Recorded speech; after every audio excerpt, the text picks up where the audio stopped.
Hello guys, good morning. Last class में हमने business study का chapter 1 nature and significance of management का part 1 कर लिया था।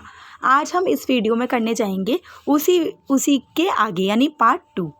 उस चैप्टर को आज हम पूरा कंप्लीट करने की कोशिश करेंगे गाइस, ठीक है। इसमें सबसे पहले हम पढ़ेंगे मैनेजमेंट का ऑब्जेक्टिव क्या क्या होता है। देखिए, मैनेजमेंट के जो ऑब्जेक्टिव होते हैं 3 तरह के होते हैं, ऑर्गेनाइजेशनल, सोशल और पर्सनल, ठीक है। देखिए, ऑर्गेनाइजेशनल ऑब्जेक्टिव में क्या आते हैं, कैन बी डिवाइडेड। अब देखिए, ऑर्गेनाइजेशनल ऑब्जेक्टिव 3 तरह के होते हैं, सर्वाइवल, प्रॉफिटेबिलिटी, ग्रोथ। यानी हमारे ऑर्गेनाइजेशन के क्या क्या ऑब्जेक्टिव्स होंगे। सबसे पहले तो होगा सर्वाइव करना। ऑर्गेनाइजेशन को सर्वाइव करना है लॉन्ग टर्म तक, यानी लंबे समय तक उसे सर्वाइव करना है। तो ऑब्वियसली मैनेजमेंट अच्छा होना चाहिए, तभी तो वो लंबे समय तक सर्वाइव कर पाएगा। उसके बाद नेक्स्ट वाला है हमारा प्रॉफिटेबिलिटी। देखिए, अगर बिजनेस का प्रॉफिट अच्छा होगा तभी तो वो मतलब लंबे समय तक सरवाइव करेगा बिजनेस में और सक्सेसफुल बन पाएगा। तो हमें प्रॉफिटेबिलिटी भी किससे, अगर मैनेजमेंट अच्छा है तो ऑब्वियसली जो भी हमारा प्रॉफिट है वो भी हमारा अच्छा होगा। इसके अलावा बिजनेस की ग्रोथ, अच्छा मैनेजमेंट होगा, सब कुछ अच्छा होगा तो बिजनेस की ग्रोथ भी बहुत अच्छे से होगी।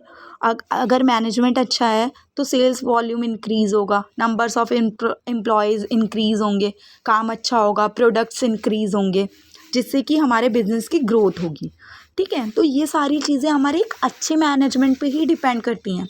क्या क्या डिपेंड करता है, लंबे समय तक बिजनेस को सर्वाइव करना है तो अच्छा मैनेजमेंट होना चाहिए। प्रॉफिटेबिलिटी, ज़्यादा से ज़्यादा प्रॉफिट अर्न करना है तो मैनेजमेंट अच्छा होना चाहिए। या फिर बिजनेस को ग्रोथ करनी है लंबे समय तक तो भी मैनेजमेंट तो अच्छा होना ही चाहिए। तो ये तीनों चीज़ों में हेल्प करता है मैनेजमेंट, ठीक है। अब नेक्स्ट है सोशल ऑब्जेक्टिव। क्या होते हैं सोशल ऑब्जेक्टिव? है कि लोगों को एम्प्लॉयमेंट प्रोवाइड करना, ठीक है। इसके अलावा अच्छे एनवायरमेंटल फ्रेंडली मेथड्स का यूज़ करना। तो अगर मान लीजिए मैनेजमेंट अच्छे से हम कर रहे हैं तो हम ये सारी चीज़ें भी कर पाएंगे, अच्छे से एम्प्लॉयमेंट अपॉर्चुनिटी प्रोवाइड कर पाएंगे लोगों को, और अच्छी अच्छी टेक्नोलॉजी का यूज़ करेंगे जिससे एनवायरनमेंट को हार्म ना हो, ठीक है गाइस। और एक पर्सनल ऑब्जेक्टिव होते हैं, includes meeting the financial needs like competitive salaries, perks, social and safety needs of employees, ठीक है। ये सारी भी पूरी हो पाएगी एक अच्छे मैनेजमेंट से। अगर बिजनेस में मैनेजमेंट अच्छा है तो एम्प्लॉयज़ के इंडिविजुअल ऑब्जेक्टिव्स क्या क्या होते हैं, पर्सनल ऑब्जेक्टिव, उन्हें अच्छी सैलरी चाहिए, पर्क्स चाहिए, तो वो सारे भी ईजिली फुलफिल हो जाएंगे, ठीक है गाइस। ये थे हमारे मैनेजमेंट के ऑब्जेक्टिव्स। अच्छे से याद कर लीजिएगा, 3 ऑब्जेक्टिव होते हैं, ऑर्गेनाइजेशनल, सोशल और पर्सनल। ऑर्गेनाइजेशन में यानी सर्वाइव लंबे समय तक करने के लिए, प्रॉफिट अर्न करने के लिए और ग्रोथ के लिए। सोशल यानी सोसाइटी में एम्प्लॉयमेंट क्रिएट करने के लिए, एनवायरमेंटल फ्रेंडली टेक्निक्स यूज़ करने के लिए जिससे कि सोसाइटी को हार्म ना हो। पर्सनल ऑब्जेक्टिव यानी एम्प्लॉयज़ को बेहतर सैलरी वगैरह देना जिससे वो हमेशा खुश रहें, बोनस देना, पर्क्स देना, ठीक है। अब नेक्स्ट पढ़ेंगे इंपॉर्टेंस ऑफ मैनेजमेंट। अब देखिए, मैनेजमेंट की इंपॉर्टेंस क्या क्या है।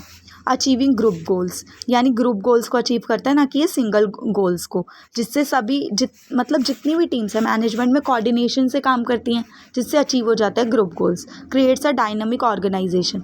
डायनामिक ऑर्गेनाइजेशन यानी कि ऑर्गेनाइजेशन चेंज के अकॉर्डिंग अपने आप को चेंज करता रहता है, ये नहीं कि बिल्कुल रिजिड है, फिक्स है।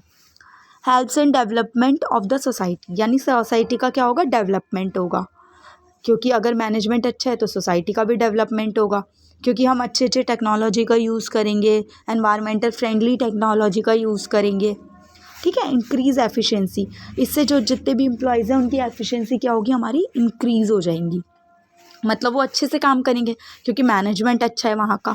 Helps in achieving personal objective, मैंने आपको बताया था पर्सनल ऑब्जेक्टिव्स क्या हो गए कि अच्छे से उन्हें सैलरी मिलना, पर्क्स मिलना, तो उससे क्या होंगे, जितने भी एम्प्लॉयज़ हैं मोटिवेट होंगे, एम्प्लॉयमेंट अपॉर्चुनिटी जनरेट होगी, और इससे सोसाइटी का ऑब्जेक्टिव भी पूरा हो जाएगा, मतलब सोसाइटी में भी सब कुछ अच्छा अच्छा हो जाएगा, सोसाइटी में एम्प्लॉयमेंट्स मिलेगा लोगों को, और न्यू टेक्नोलॉजीज़ अडॉप्ट की जाएंगी, ठीक है गाइस।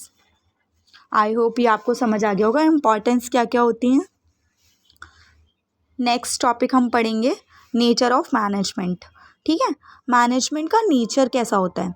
देखिए, मैनेजमेंट तीनों रूप से वर्क करता है। मैनेजमेंट एक आर्ट भी है, एक साइंस भी है और एक प्रोफेशन भी है। ठीक है।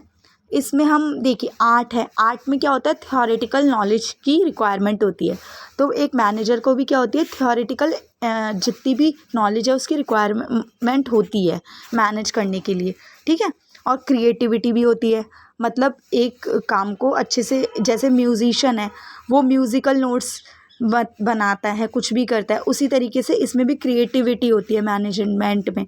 ठीक है। पर्सनल एप्लीकेशन यानी अलग अलग पर्सन अलग अलग तरीके से मैनेज करते हैं चीज़ों को। ठीक है। तो इसीलिए ये एक आर्ट भी है। ठीक है।